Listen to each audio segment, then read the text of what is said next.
Hello, and welcome to the UFS webinar. This webinar is hosted by the National Weather Service Office of Science and Technology Integration. The goal of this webinar series is to enhance communication and share advancements in all aspects of the UFS in both research and operational settings. I'm Stacy McKell, and I'm here to coordinate and deliver the webinar. Feel free to contact the OSTI if you have any comments or suggestions. Also, if you have any recommendations for speakers that you would like to present at this webinar, you can email your recommendations to ufs.modeling@noaa.gov. We'll be taking your suggestions into consideration. Here are a few housekeeping items I would like to share with you all. Just one moment.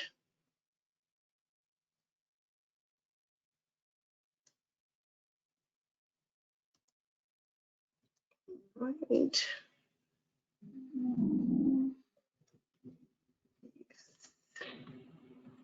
Okay. All right. Due to the high number of attendees, you'll be in listen-only mode. You will not be able to unmute yourself. And if you have any questions now or during the event, please submit them via the Google document provided in the chat. The presentations last for about 45 minutes, followed by questions and answers for 15 minutes. Okay. So now, today's presentation will be, just one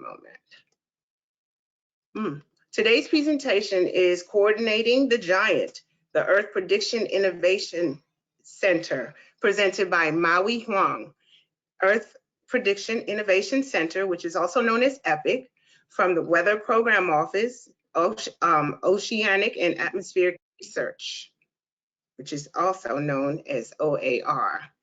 Okay. Today's presentation by Maoyi will be presented by John Ten. I'm sorry, I do not know how to pronounce your last name and don't want to chop it up. What is? How do I? Okay. Thank you so much, John. You can take it over. All right, thanks. So I'm John Tenov. I'm the Deputy Director of the NOAA's Weather Program Office, and I have the honor of introducing Dr. Maoyi Huang. She is the Earth Prediction Innovation Center Program Manager with NOAA's Weather Program Office.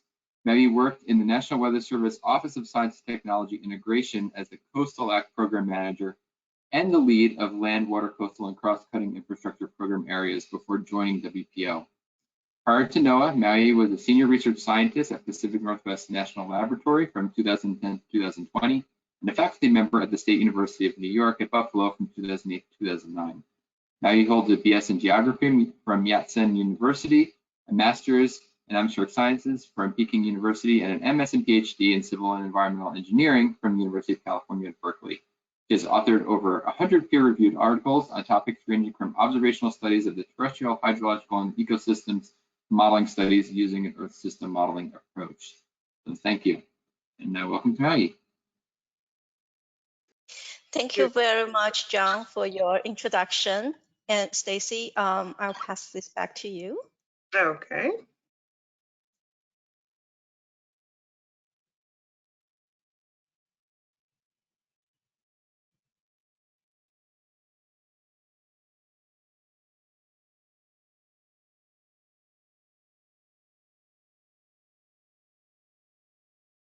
Okay, Maoyi, you can start your presentation. Thank you very much. Thanks, Stacy, for the invitation to give our UFS webinar. This is my great honor to be able to present the Earth Prediction Innovation Center to the UFS community. So you might have noticed that in my title I said coordinating the giant. I'll explain a little bit why. Let's go for the next slide. So in 2012, Hurricane Sandy raised the public awareness of modeling. So by then, you can see a lot of news articles and weather blogs from renowned scientists from the weather forecast community questioned why the US is falling behind in forecasting storms, while US has the world's largest meteorological academic community, leadership in remote sensing technologies, the largest and most successful private sector, and the largest governmental research community, and have demonstrated great creativity in many other areas. Its potential to produce the most accurate weather forecast in the world has been hampered by a lack of coordination and cooperation among the sectors. So now we are in 2022, 1 decade after Hurricane Sandy. The nation has witnessed increasing number of billion-dollar weather disasters, as you can note on the lower right-hand corner of the slide, actually at a higher frequency. It becomes more and more urgent for NOAA and the larger scientific community to improve numerical weather prediction models to better cope with the situation. EPIC will provide a new paradigm to model development at NOAA to incorporate advances in research and modeling into operational modeling systems through a more flexible framework of open innovation and open development. That is to coordinate the giant. So let's move to the next slide. So the awareness of the US status in numerical weather prediction also motivated the need for a holistic strategic review of the entire NSAP production suite. In 2014, NSAP Director Bill LaPenta requested the formation of a UCAR Community Advisory Committee for NSAP Modeling Advisory Committee to provide a comprehensive technical review with the goal to develop the first unified NOAA modeling strategy to advance the US to the world leadership in numerical modeling capabilities. The committee submitted a report and published on December 5th, 2015, with the following recommendations. The first is to reduce the complexity of the NSAP production suite and to create a unified collaborative strategy for model development across NOAA, to leverage the capability of the external community and to continue to enhance high-performance computing capabilities and to execute strategic and implementation plans based on stakeholder requirements. Let's go for the next slide. So all these recommendations are followed by NSAP. So NSAP provided a roadmap to consolidate its 21 standalone operational forecast systems into 8 applications via a unified forecast system approach. The UFS is a community-based coupled comprehensive Earth system modeling system. The UFS numerical applications span local to global domains and predictive timescales from sub-hourly analysis to seasonal predictions. It is designed to support the weather enterprise and to be the source system for NOAA's operational numerical weather prediction applications. So as you can see on this slide, the community modeling is actually a centerpiece of the unified forecast system, which will be facilitated by EPIC. Let's go to the next slide. The UFS applications share a great upon numerical forecast systems elements, including Earth system components that, as you can see here, atmosphere, ocean, sea, ice, land, chemistry, etc., as well as observation, processing, pre-processing, data assimilation, forward forecast, ensemble and probabilistic processing, and post-processing.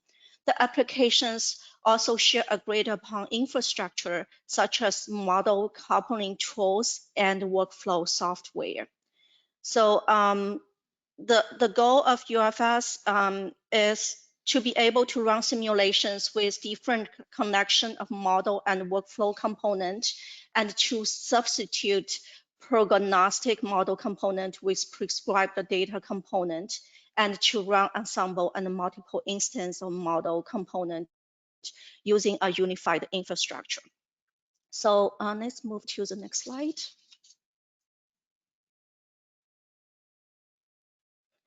So all these messages were conveyed and heard by the Congress. In 2018, the National Integrated Drought Information System Reauthorization Act instruct NOAA to establish the Earth Prediction Innovation Center, EPIC, to accelerate community-developed scientific and technology enhancement to the operational applications. The reauthorization called upon NOAA through EPIC to do several things.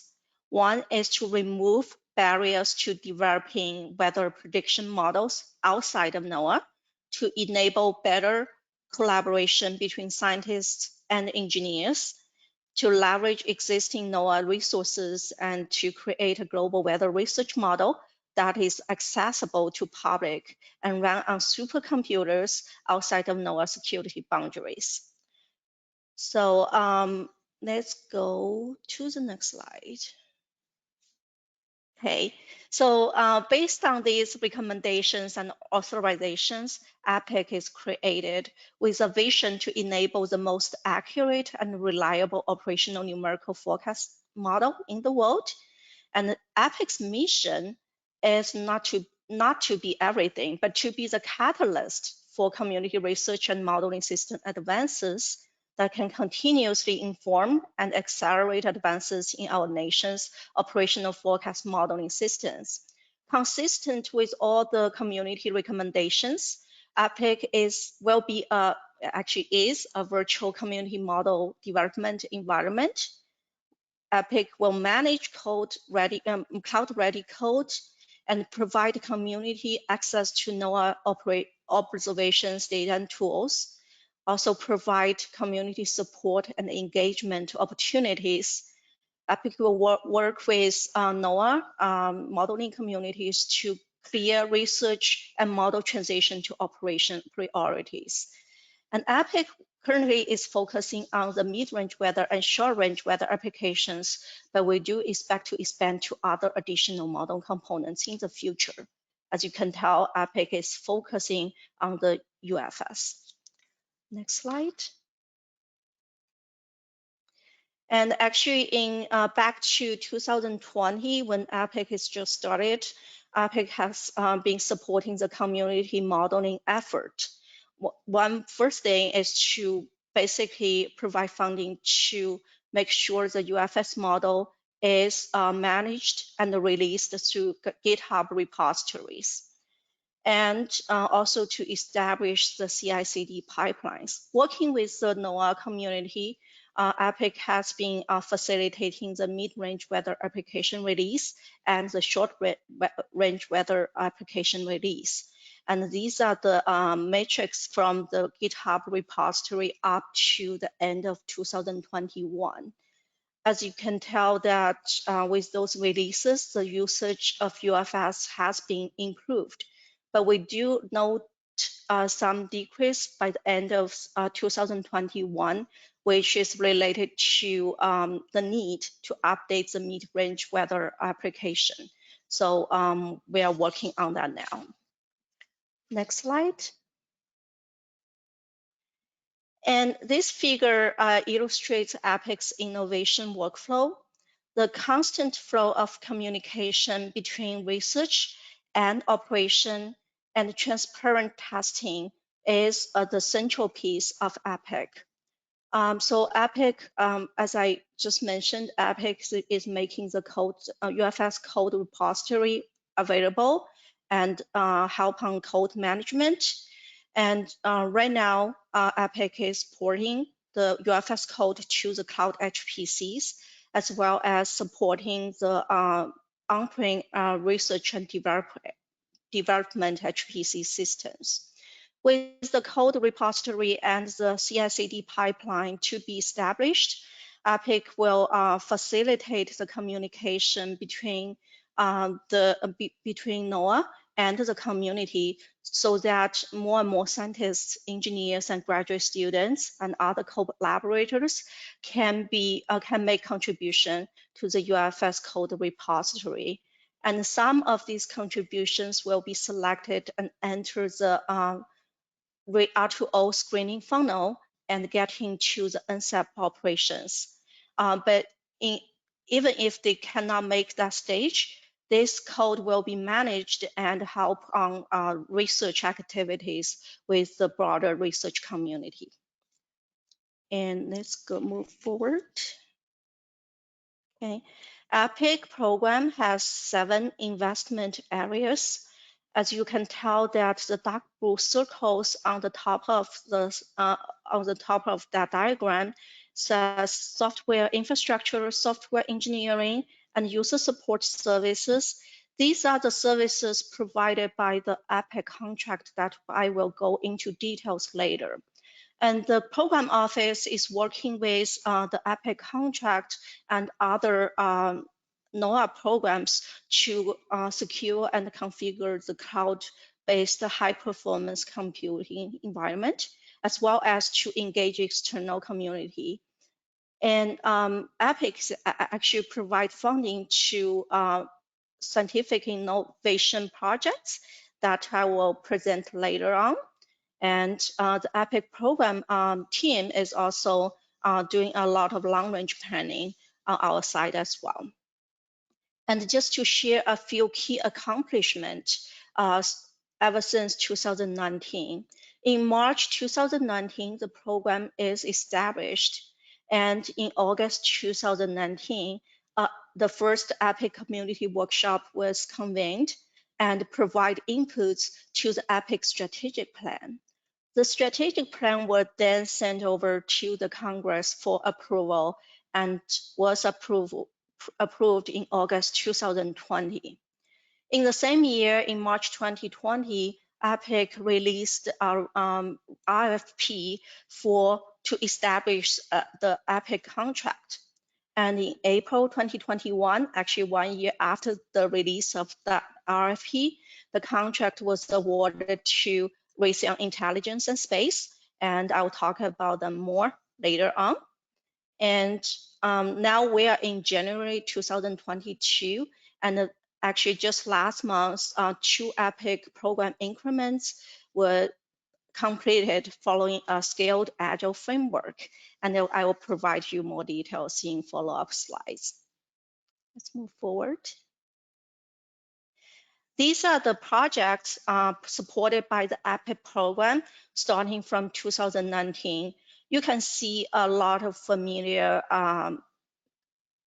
capabilities. For example, FV3 UFS R2O project and LANDA for UFS. And EPIC is also providing funding for JCSDA and actually will provide the core funding. And working with NOAA OCIO, we are trying to make sure the UFS community is able to use the cloud environment managed by OCIO effectively. And EPIC external engagement and community activities includes a second community workshop to coming in the summer, as well as the community modeling support project I just mentioned that include support to CIs, stochastic physics, and ESMF. Let's move to the next slide.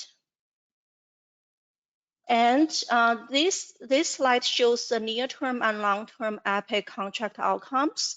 So in the first 2 years, EPIC will focus on making 2 UFS applications cloud-ready, the medium-range and short-range forecast systems.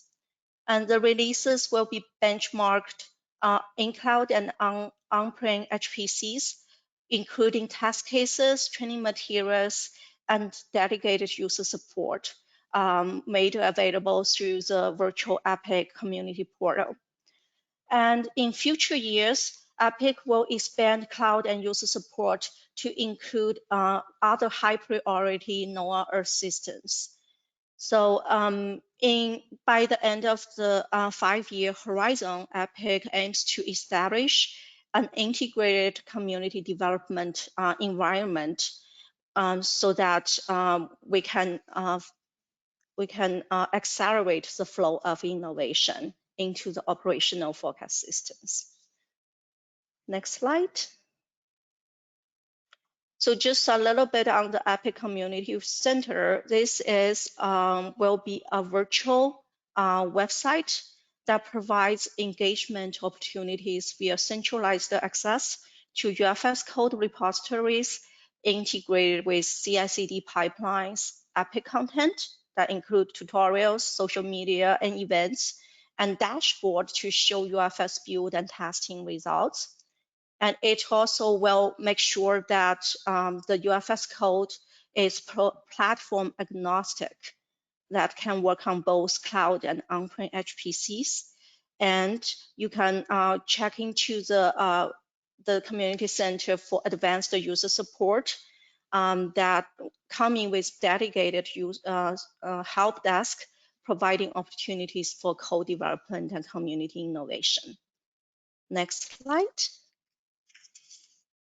So I want to switch gear to talk a little bit about how we're going to achieve the outcomes. So as I mentioned, in April 2021, the EPIC contract is awarded to WRFIA Intelligence and Space. And this is they adopt a scaled agile framework for program management as well as development activities.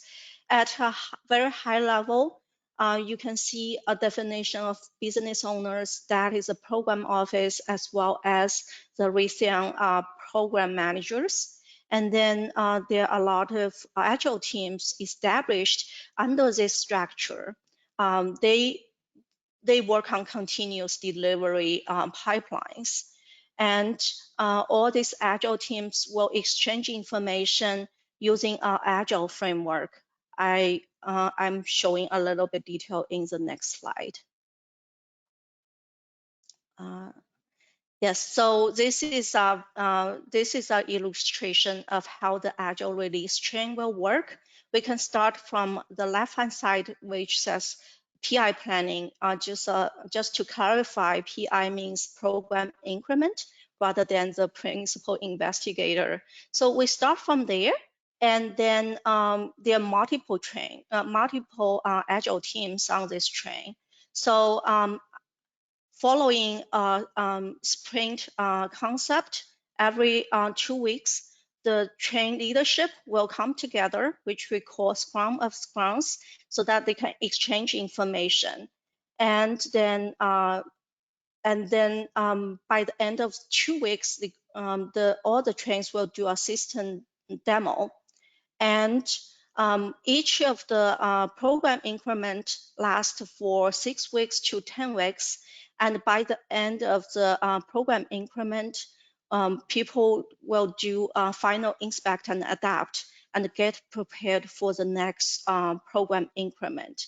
And in the inner cycle, these are things that the agile teams will do on a daily basis. They do daily stand-up, they review codes or review the backlog so that they know what would be the next feature to work on and iterate on the planning process. So I'll provide a little more detail on how that is implemented on the EPIC side. Let's move to the next slide.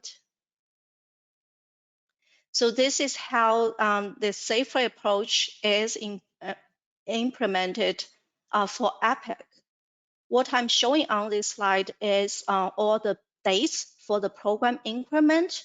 It's a little small there, but you can see that actually the first PI starts from September 2021 and lasts for 6 weeks. And then we entered to the second PI, which ends by the end of 2021. Right now, we are going to start the program increment 3, which is next week. We'll start the program increment planning and talk about what are the features we're going to work on in that 10 weeks period. So if you're interested in knowing more, please contact me. I can add you to those meetings so you can get a feeling of how the SAFE approach is operating. Let's move to the next slide.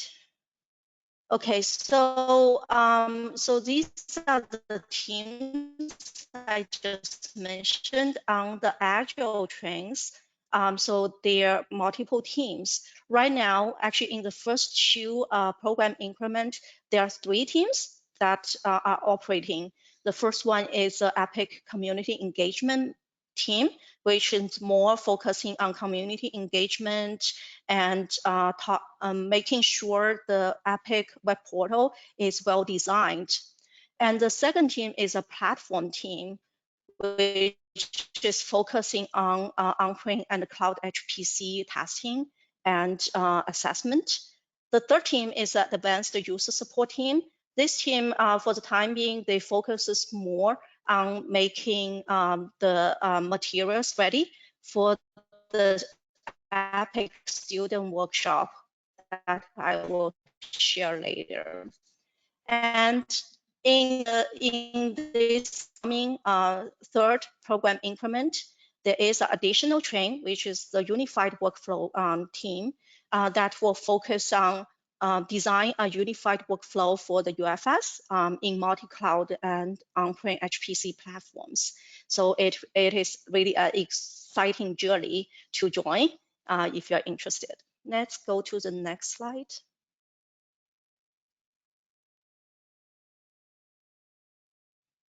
Okay, so this is the EPIC community portal or EPIC website I just mentioned. You can see a web address on the bottom of the slide. I want to mention that if you type in that address, you are not going to see this interface, but you can see a counting of days of how many days we're gonna release the website. We do plan to release a website before AMS, so check back before AMS, you will know more about it. But as you can tell, there are many things you can about UFS and EPIC you can find out on this community portal that include what would be the modeling opportunities, the UFS code, and what EPIC program is, and how to get involved. The next slide. And by AMS, we are going to host the first EPIC student workshop. This workshop will focus on teaching how to use a short-range weather application to run and modify and compare forecast outputs. And a lot of other earlier attendees to UFS workshops have provided feedback saying that after learning how to run the short-range weather application, I was able to modify to account for added capabilities to updates, such as if you're a more advanced user, you can add features like lakes and land information from our external model. But in this short student workshop we're gonna host, we're going to teach you how to change the resolution, how to change the physics parameterization.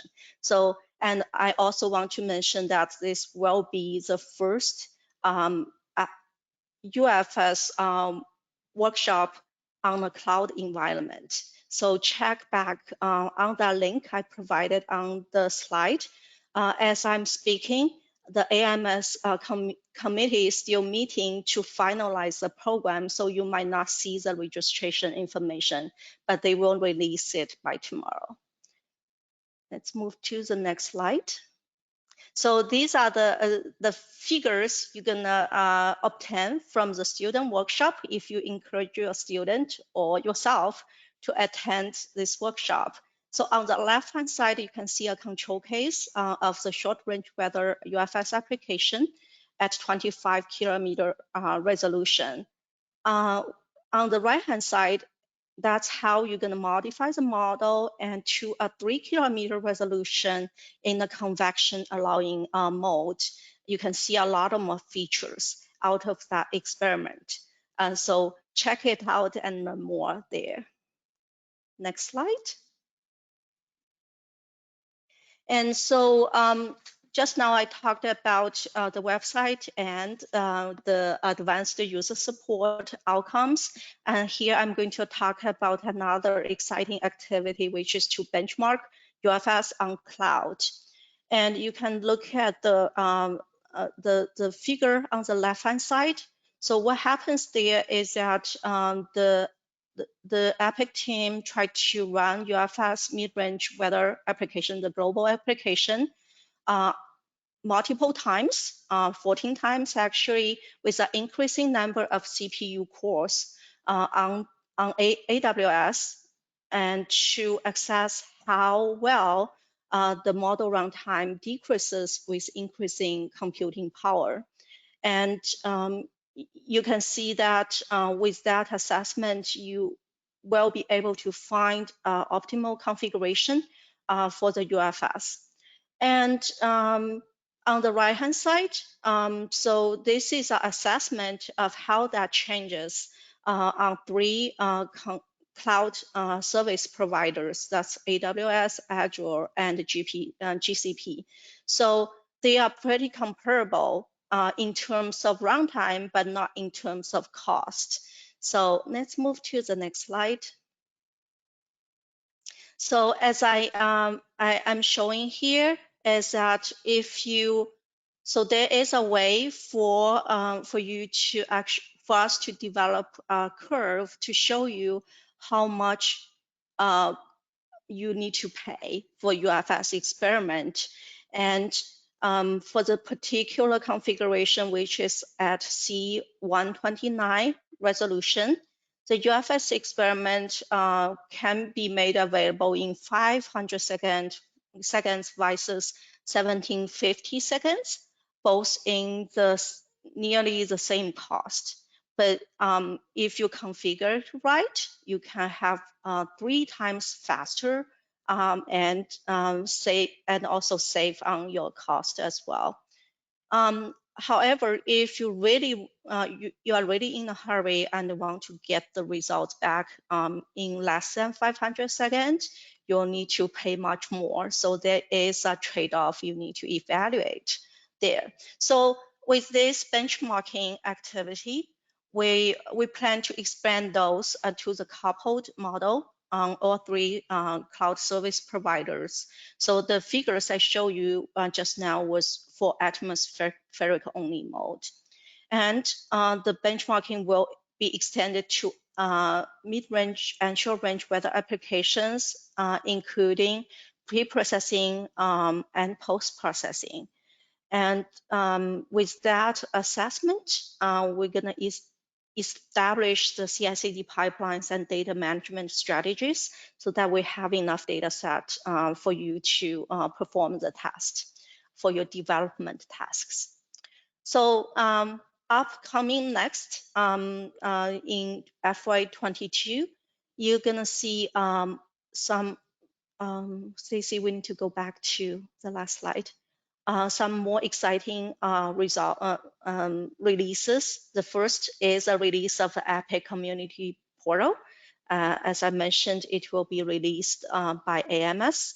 And Epic will also establish a student program and a community, and also to facilitate the establishment of community modeling board so that we have a mechanism to get inputs from the larger modeling community.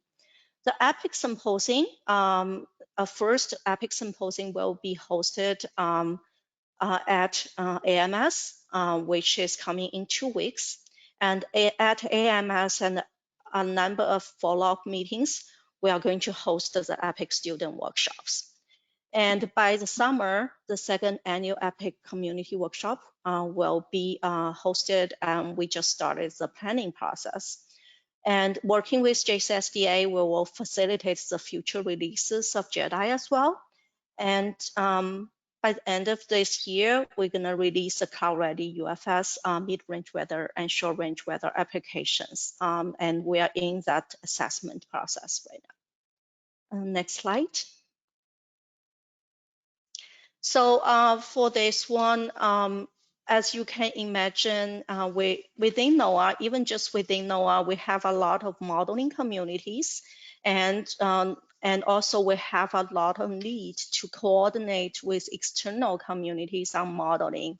So last year, a NOAA modeling board has been established to coordinate modeling efforts within NOAA, as well as with other federal agencies and international efforts. And I just mentioned that EPIC will facilitate the establishment of a community modeling board, which will focus on community coordination using the EPIC Center. And EPIC is working closely with the UFS so that the community modeling board will provide advice and oversight to UFS, and which focusing on representing community perspectives and priorities. EPIC program itself is facilitating all this effort and will work with the community closely on all this to identify the priority with operational prediction and investment. So I believe that's my last slide. I'll end here, and thank you so much for your attention. If you have any questions, please feel free to reach out to me, and I will stay on for any questions you might have today.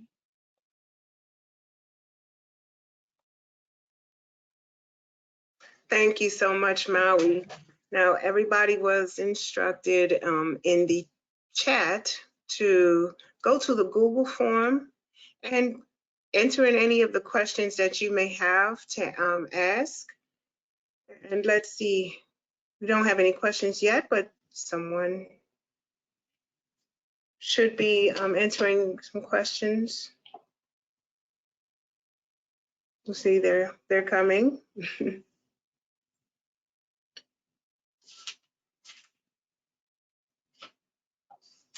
You guys, please put your questions in the chat box for Maoyi.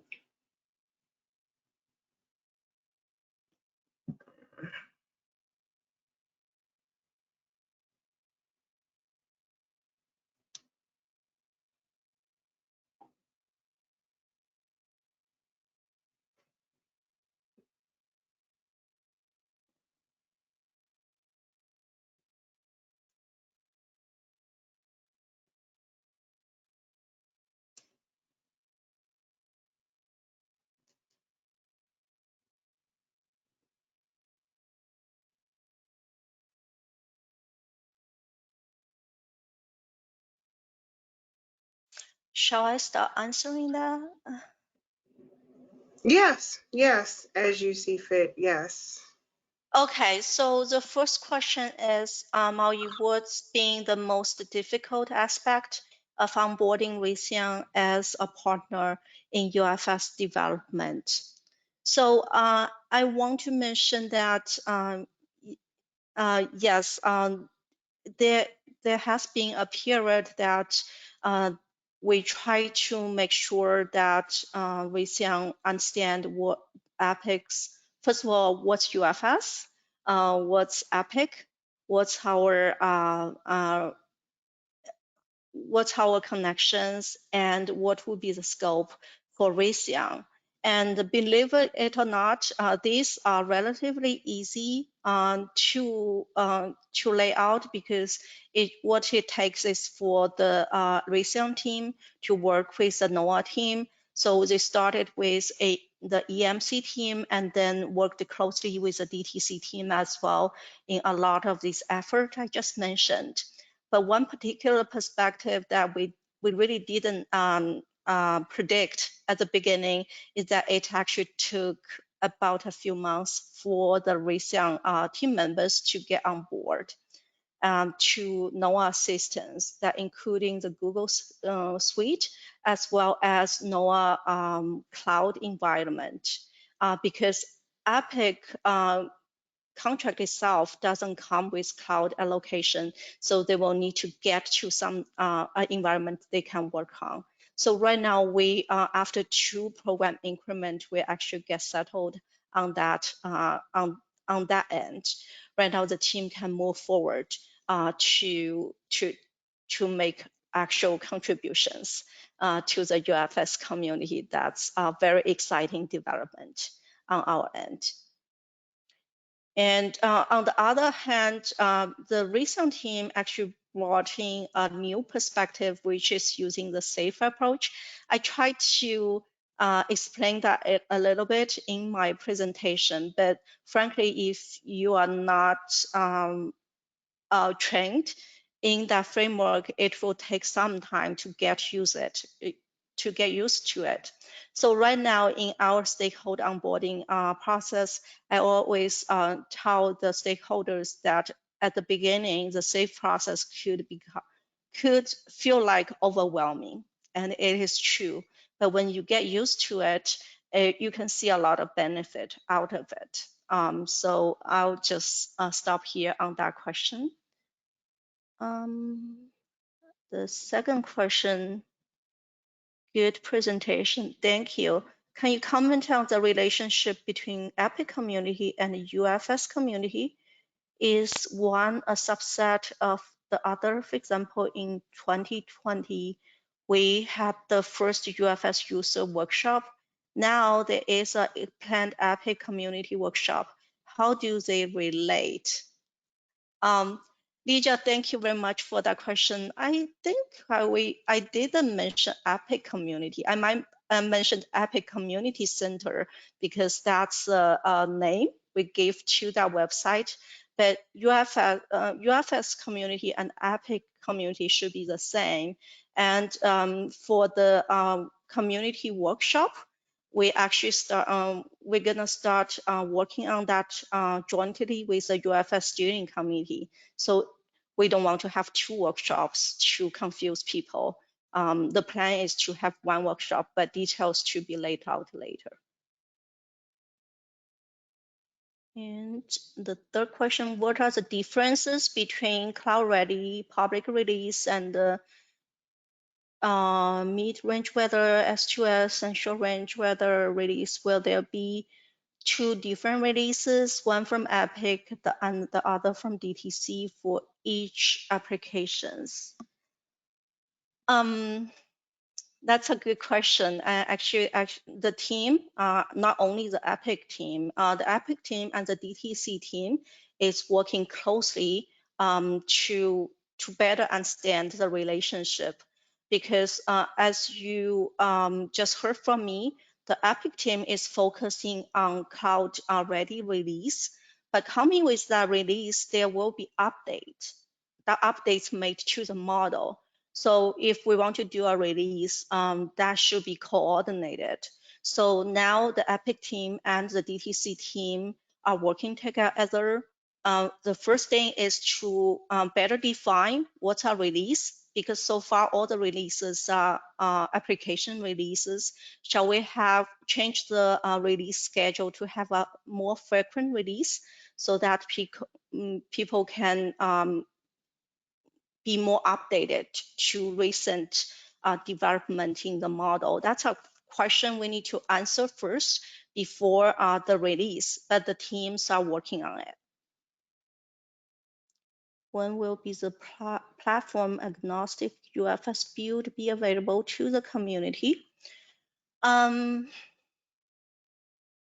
So this will be part of that release there. So what happens is that the Epic Community Center will be integrated with CI/CD pipelines. Those pipelines are not just for cloud. It will be for the on-prem HPCs. Coming with those CI/CD pipelines, there will be a second release of the Epic Community Center. In that case, that capability will be released. The first release will be the UFS code, some tutorials, things like that. But it's coming soon. Before the summer, we're gonna have one release ready to the community. Have you been able to test UFS mid-range weather or short-range weather on Azure and GCP? What are the costs compared to AWS? That's a very good question. I didn't have enough time to show that. There is a pretty complete document on cloud-based benchmarking performed by the team. They actually tried all three cloud service providers. Short summary is that so far, UFS performs the best on UFS in terms of cost, actually. In terms of the runtime, all three cloud service providers will allow you to run the model, finish running the model at about the same time. But for example, GCP has some issues that it will require you to pay more. So I will be happy to share that result with you. Whoever asks that question, please send me a message. My email address is at the end of the presentation. Please discuss plans to enhance JCSDA participation in UFS. Are there plans to get better satellite data simulation method? We actually just started that coordination actually early this week. The Epic team had a meeting with JCSDA to present their method, and early in February, JCSDA will take the first meeting and think about how to coordinate from their end. A short summary is that there are many technical approaches that are similar between the Epic team and the JCSDA team. This is especially true when they are both trying to implement UFS with DA capabilities on cloud. So there are many things they can coordinate, but exactly how that will happen, we are trying to work it out. Another perspective would be the data management. So how we're gonna coordinate with the NOAA big data program to make data ready for all the test cases, including the ones with DA, fully cycled DA, is another thing we are exploring right now.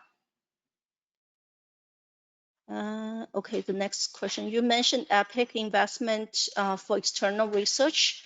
Is that independent from other NOAA external proposal opportunities? Is there an Epic specific solicitation of proposals? I want to mention that right now, no, there is not an Epic specific solicitation, but if you have seen the WPO FY22 call for proposals, both the wildfire program and the S2S program actually provided guidance to for you to propose collaboration with Epic, which doesn't require a budget within the proposal. Epic program will provide that resource. That's the first thing we did. The second thing is that, as I discussed in the slide, Epic will announce a student program by the time of AMS as well. In that student program, we're gonna encourage advisors working with their PhD students to submit proposals to the EPIC program for an EPIC fellowship, focusing on UFS development and the integration with JEDI. Which of your plans, if any, are subject to FY22 funding bill vice the continuous resolution we are currently under? So right now, all the plans I presented in this presentation is based on the assumption that we are under a CR. We're gonna get our full funding for the EPIC program. And I didn't account for any additional funding coming from other sources. If there are additional resources, the EPIC program will release that from the EPIC community portal. Where will the archived and real-time observations be located for testing DA? Thank you for that question. So right now in our discussions with the NOAA Big Data Program, we are pursuing on two fronts.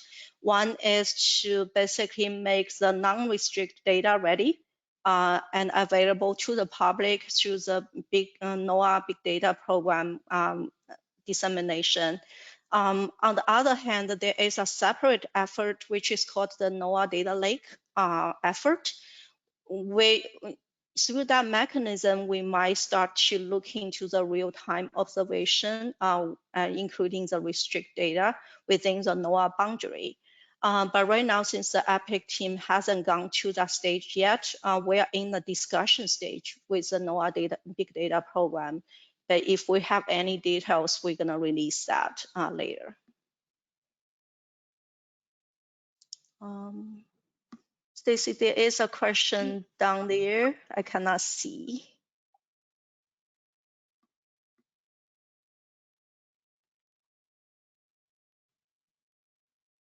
I think it's Q13.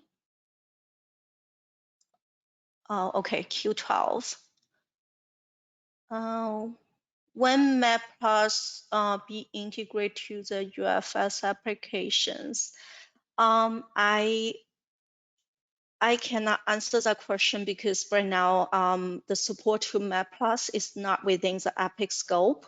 But I think MapPlus has been partially integrated. Exactly when that will be fully integrated, I would refer that to Tara to answer. But if you want to know her contact information or let me know, I can establish that linkage. Okay, that seems to be all of the questions. They were really great questions, really great presentation. Thank you so much, Maoyi. Thank you. All right, and so I want to, well, we have about a few minutes left. Don't see any more questions coming in, but give it a few. Sometimes people think about what they need to ask almost at the end. But I want to thank you. It was a great presentation, and we're looking forward to hearing more about EPIC. And I do believe that someone is writing in another question as we speak. Let's see. Yeah, I think somebody is trying to answer the question on MapPlus. Thank you so much. Okay. That's great. So these questions will still be available on the UFS webpage. And if anyone has any recommendations for any other speakers, I'll be sending out a speaker recommendation form from the UFS.modeling@NOAA email address. So look out for that. If you have any recommendations for speakers, you can fill that form out and we'll gladly accept anyone that you would like to hear present on any topic in the UFS. Okay. And Maoyi, again, thank you so much. I believe that is it, so we can wrap up now. Thank you very much for this opportunity. And I really want to have a shout out for the app to be released EPIC Community Center. So check back on my slide and find the web addresses, and we welcome you to ask questions on how to get involved in the near future. Great. Thank you very much. Thank you, everybody, for attending. The next webinar will be held next month, on February the 10th. Look out for more details from me regarding the webinar. And Again, if you have any suggestions on speakers that you need to recommend, that you would like to recommend, please feel free to reach out to ufs.modeling@noaa.gov, and I will also be sending out a speaker recommendation form. Thank you so much, Maui. Thank you, everybody, and have a good rest of the day. Okay.